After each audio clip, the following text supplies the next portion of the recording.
Evangelho de João, capítulo 11, a partir do versículo 38, diz assim: Então, novamente, Jesus se indigna em seu espírito e, comovido, dirige ao sepulcro. Era uma gruta na rocha em pedra, fechada, com pedra fechando a entrada. No versículo 39.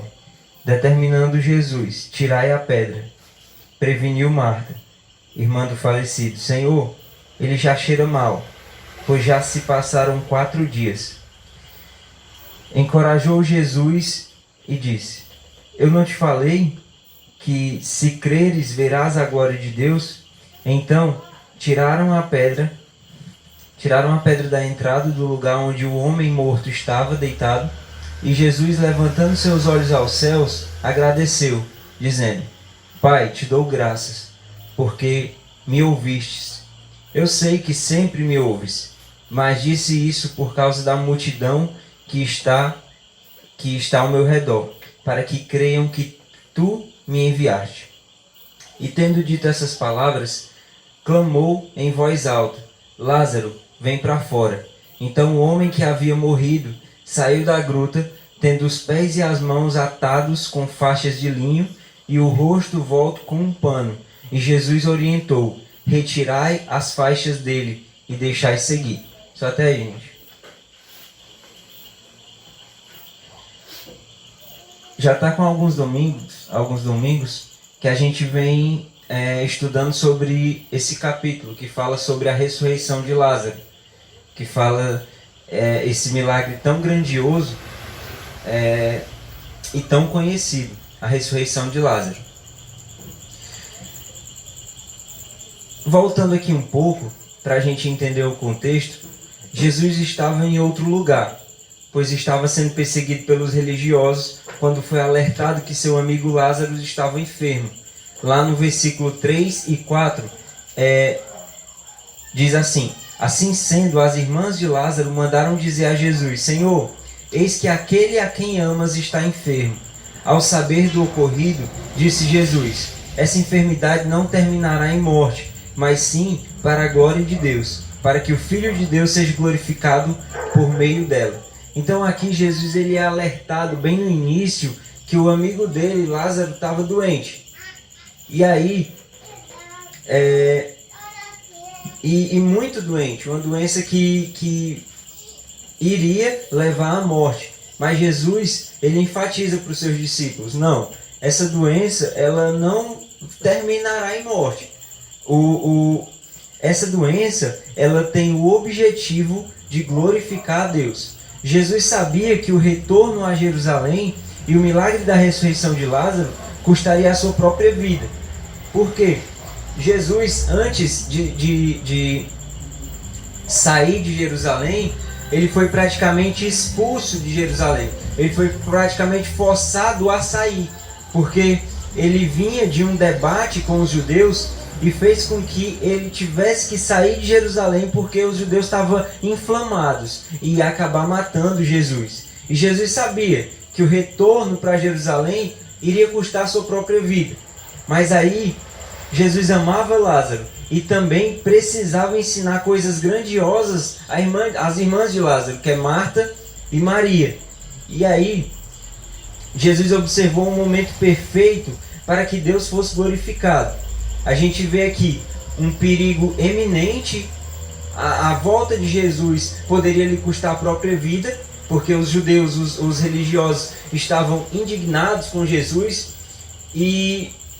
Mas Jesus colocou na balança e viu ali que era necessário fazer a vontade de Deus, era necessário ele seguir para Jerusalém, para ensinar alguma coisa para aquele povoado.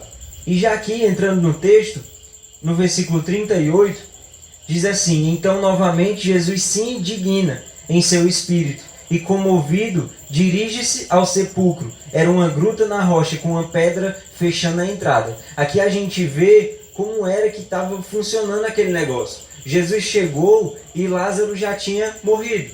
E não só morrido, Lázaro estava sepultado já há 4 dias. E aí, Aqui, para a gente entender o texto, a palavra indignar, ela significa literalmente bufar de indignação, condoer-se, conturbou-se e comoveu-se. Aqui vemos Jesus mostrando uma característica clara de um ser humano. Mas Jesus não estava apenas chorando a morte de seu amigo, pois ele sabia que iria ressuscitá-lo.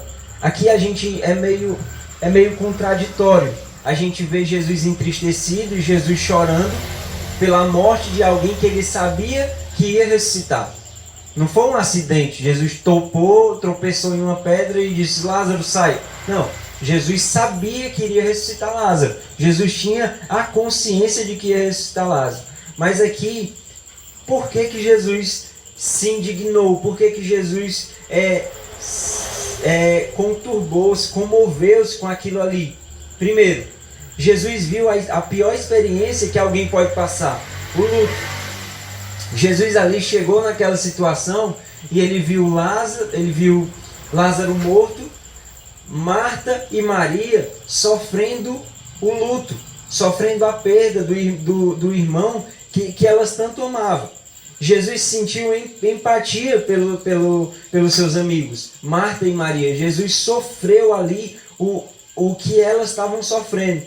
Jesus se deparou também com a inconstância da fé dos cristãos.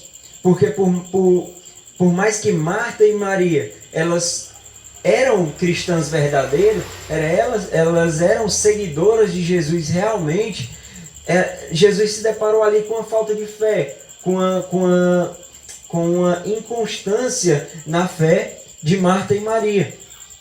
E aqui ainda no versículo 38, a gente entende como funcionava esses sepultamentos. Naquela época era colocado o defunto em uma gruta, numa espécie de caverna, e colocando uma pedra tampando, e ninguém poderia sequer chegar próximo, pois eram considerados impuros. Então, depois que Lázaro ou qualquer outro que era sepultado nessas cavernas, que era passado a tampa, colocado uma pedra tampando a passagem, era proibido que as pessoas chegassem pelo menos próximo àquela caverna, porque ali elas já eram consideradas pessoas impuras. E no versículo 39, determinou Jesus: tira a pedra. E chega logo Marta e previne a irmã do falecido: Senhor, já cheira mal, pois se passaram 4 dias. Segundo alguns historiadores, era proibido abrir o túmulo, como eu acabei de falar. Só que Jesus, ele sempre batendo de frente com essas tradições, Jesus se mostra superior às leis. Jesus se mostra superior às tradições judaicas. Jesus sempre bateu de frente com esses ensinamentos, com essas tradições. Jesus tinha contato com leprosos, enquanto a religião pedia para que não entrasse em contato com eles, porque eram contaminados e ali se tornavam impuros. Jesus conversou com cobradores de impostos, que naquela tradição também eram considerados pessoas impuras, eram ladrões. Mas Jesus, além de ter contato com esses cobradores de impostos, um desses cobradores de impostos se tornou seguidor de Jesus. Jesus sentava na mesa com pecadores. Jesus perdoava as mulheres que eram encontradas em adultério. Nada poderia parar o avanço do reino de Deus. Jesus, ele não parava por conta de tradições. Jesus não era barrado por essas tradições religiosas. E prosseguindo aqui, Marta demonstrava um abalo na fé, mas não significava que ela havia perdido a fé.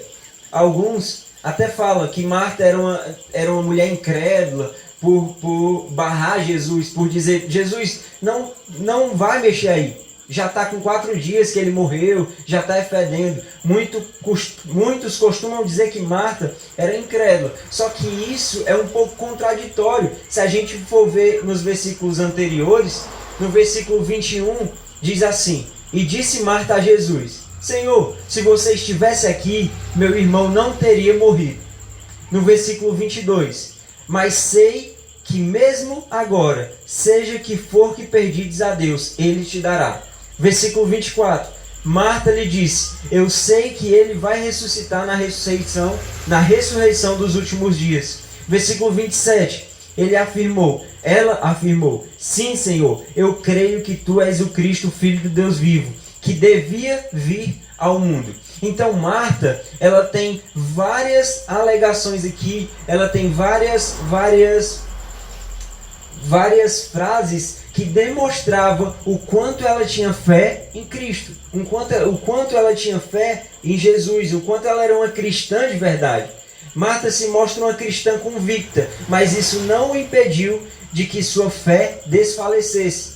Então, o que a gente aprende aqui com Marta? Que ela, mesmo dando essas confissões de fé, mesmo Marta, através das suas confissões ali, mostrando que ela realmente tinha fé, às vezes o cristão ele tem a fé abalada. Ele tem a fé, ele desfalece um pouco a sua fé. A gente aprende um pouco, se vocês quiserem abrir aí em Jó, capítulo 19. Quem não quiser acompanhar, quem não quiser só acompanha mesmo. Jó capítulo 19, versículos 6 ao 9. Olha o que acontece aqui com Jó. O que Jó fala? Sabei, pois, que foi Deus quem me provou e fez sofrer, envolvendo-me em suas redes. Entretanto, se clamo injustiça, eis que não obtenho resposta. Grito por socorro, contudo não vejo justiça. Ele bloqueou o meu caminho e não tenho como vencer os obstáculos. Cobriu de terra as minhas veredas. Deus despiu-me da minha honra e tirou a coroa da minha cabeça. Aqui a gente vê Jó dando uma declaração de uma fé abalada. De alguém que estava com uma fé ociosa, alguém que estava ali questionando Deus, alguém que estava ali sofrendo. Mas no mesmo capítulo, no capítulo 19 ainda, a partir do versículo 25, a gente vê mais uma declaração de Jó.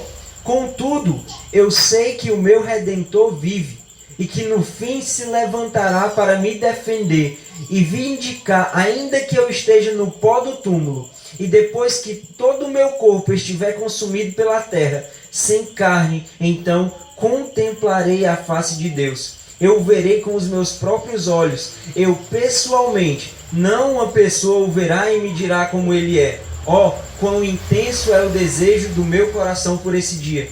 Então aqui no mesmo capítulo, a gente vê um homem com uma fé abalada, a gente vê uma declaração de um homem questionando a Deus, mas no mesmo versículo a gente vê Jó ainda com a sua fé intacta. E isso é incrível. E isso acontece com Marta também. Enquanto Marta nos versículos anteriores vem falando que sabe que o Redentor, que Jesus vai ressuscitar Lázaro no último dia, sabe que se Jesus pedir alguma coisa a Deus, Deus vai conceder a Jesus. Marta vem dando todas essas declarações, mas na hora do vamos ver, na hora do pega para capar, a Marta diz: não, já cheira mal, tá com 4 dias já que ele morreu. Na tradição judaica diz que é até 3 dias, tem a possibilidade da pessoa ressuscitar. Cara, já tá com 4 dias já tá fedendo. Mas Jesus ele é bem enfático.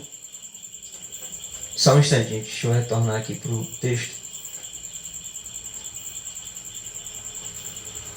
Jesus é bem enfático e ele diz: eu não te falei? Se você crer, você verá a glória de Deus. E Jesus aqui encoraja Marta novamente. Assim como Marta, que uma hora mostrava fé, outra hora mostrava incredulidade, Jó mostra isso também. E assim é a vida do cristão. Se você acha que você é um cristão e você tem a fé inabalável, nunca vai acontecer nada com a sua fé. Você vai estar sempre vencendo os obstáculos, sempre crescendo na carreira, sempre estando ali por cima. Você está totalmente enganado. Vai chegar um momento em que a sua fé não vai estar tão boa. Vai ter dias que você vai acordar de boa, mas vai ter outros dias que você vai acordar fraco, com a sua fé abalada. Mas aí, mais na frente, a gente encontra consolo. No versículo 40, Jesus diz assim: encorajou a Jesus: eu não te falei que se creres, verás a glória de Deus? Aqui Jesus encoraja Marta. Primeiro, o milagre não era só para Lázaro. Quando a gente começa a entender esse texto e começa a ler direitinho, a gente vai ver que o milagre aqui não é só em Lázaro. O milagre é em Marta. O milagre é em Maria. O milagre é em todas as pessoas que estavam ali e viram aquele milagre. Jesus fez esse, mesmo com esse sofrimento, mesmo com essa fé abalada de Marta, Jesus restaurou a fé de Marta. Marta, se você crer, você verá a glória de Deus.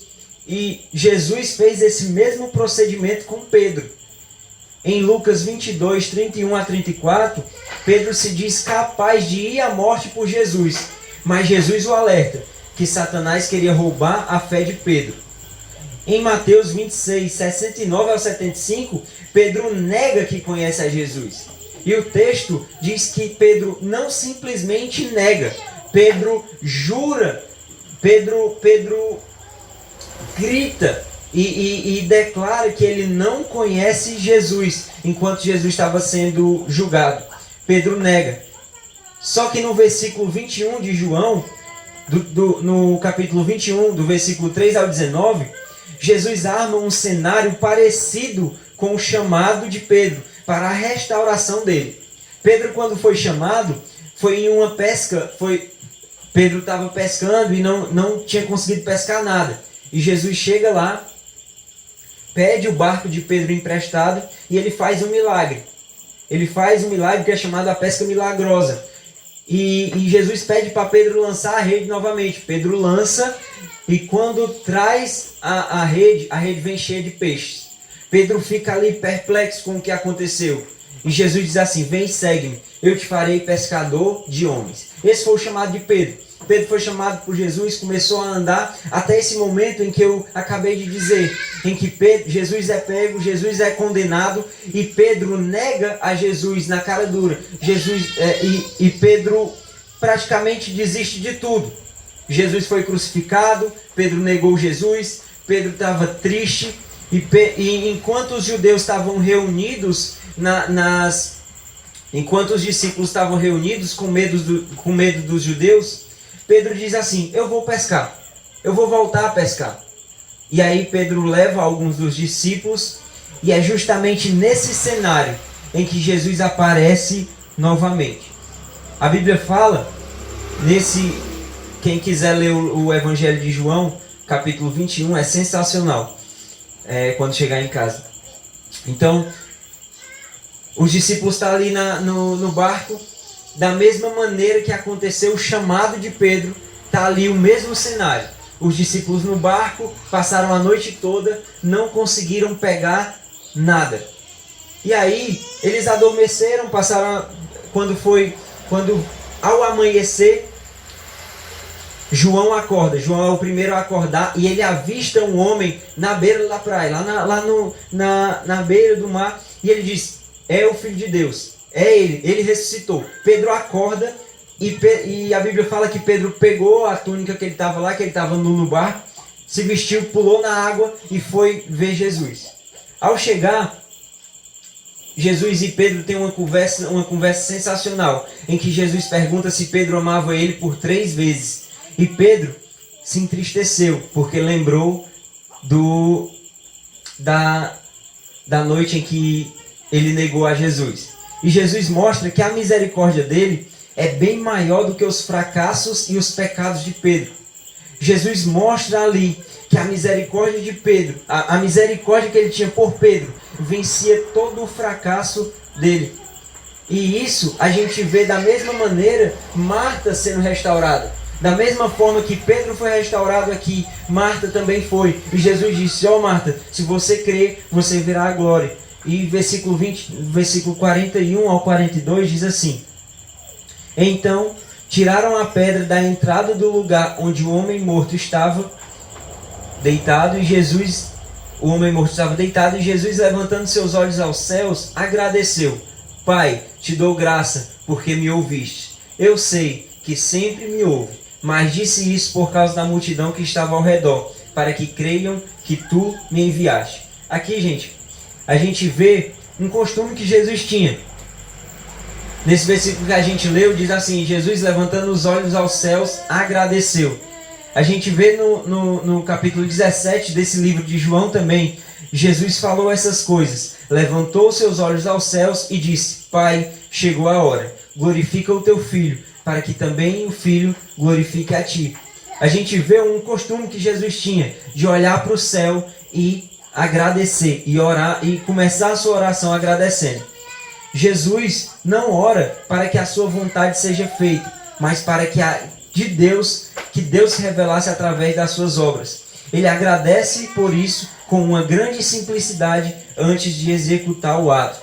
Então, gente, nesse versículo ainda, no 42 diz assim: Porém, eu bem sabia que sempre me ouves, mas por causa da multidão que está ao redor, assim disse, para que creiam que tu me enviaste. É uma oração muito parecida com a oração de Elias, quando ele venceu os profetas de Baal. Aqui tem uma história no Antigo Testamento, em que Elias, um profeta de Deus, ele desafiou uns profetas de um Deus pagão.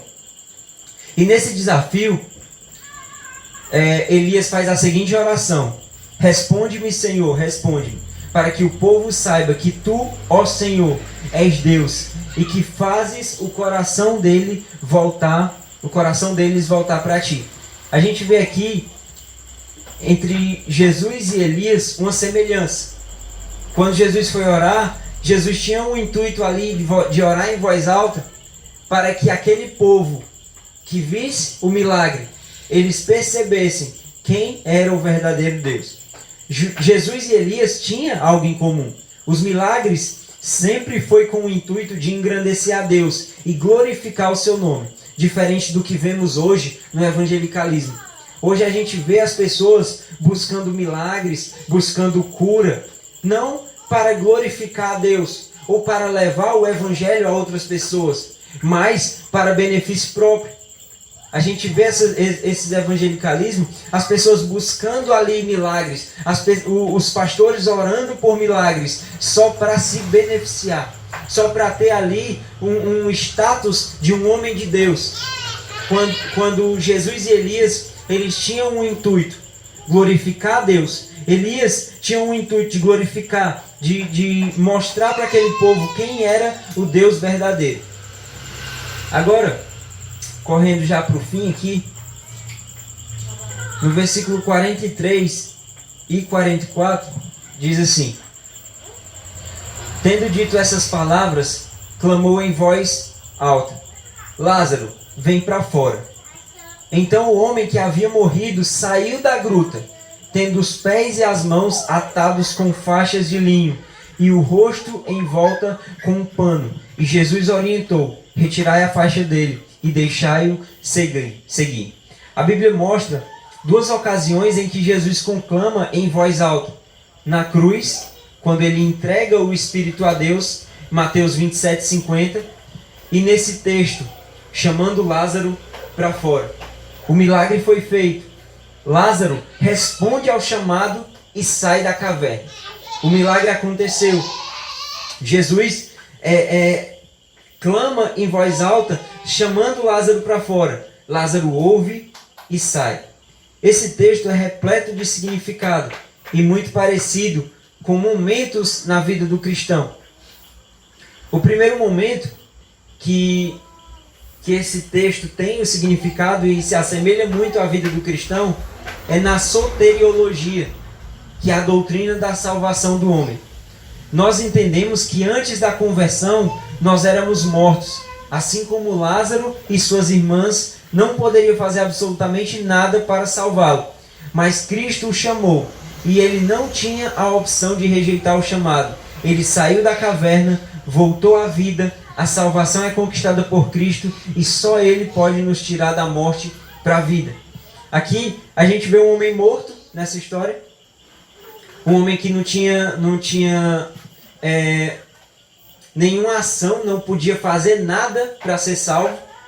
E nem as suas irmãs que estavam vivas não podiam fazer nada para que Lázaro fosse salvo, voltasse a viver.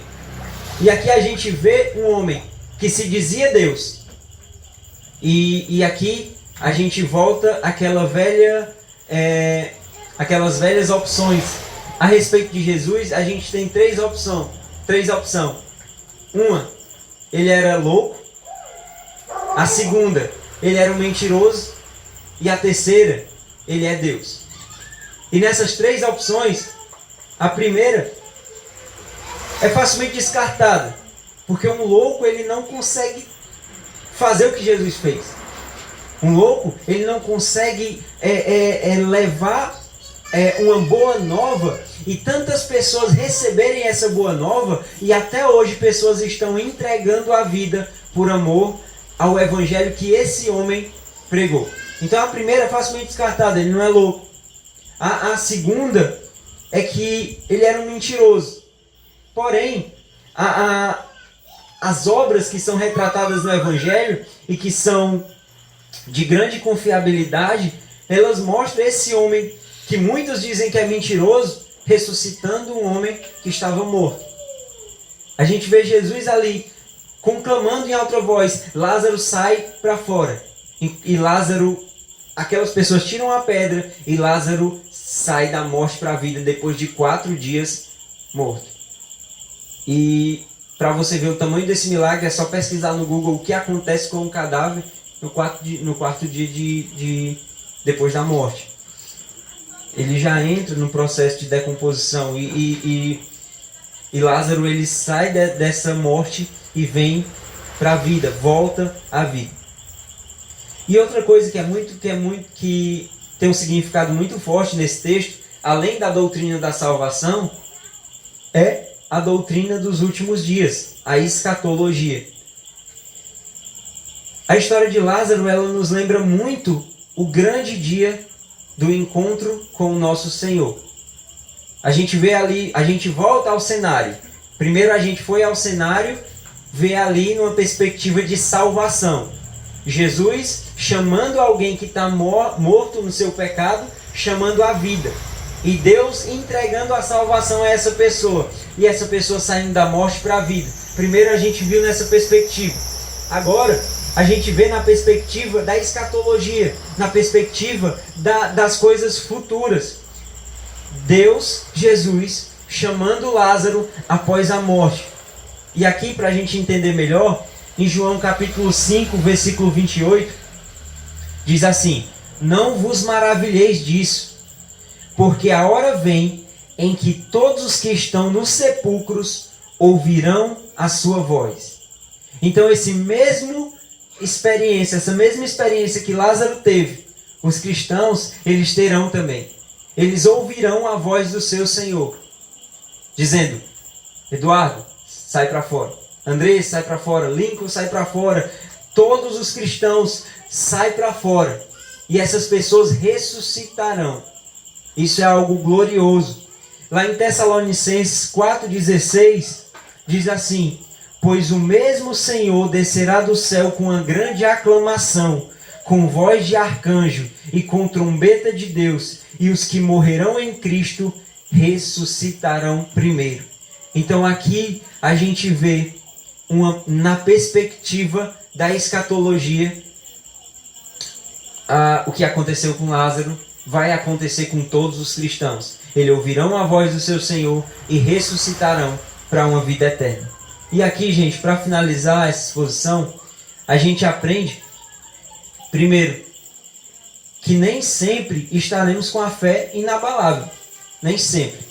Não ache que um dia que você estiver passando por momentos difíceis, não ache que você estiver com a fé abalada, não ache que você está em pecado contra Deus porque você está fraco na fé. Não.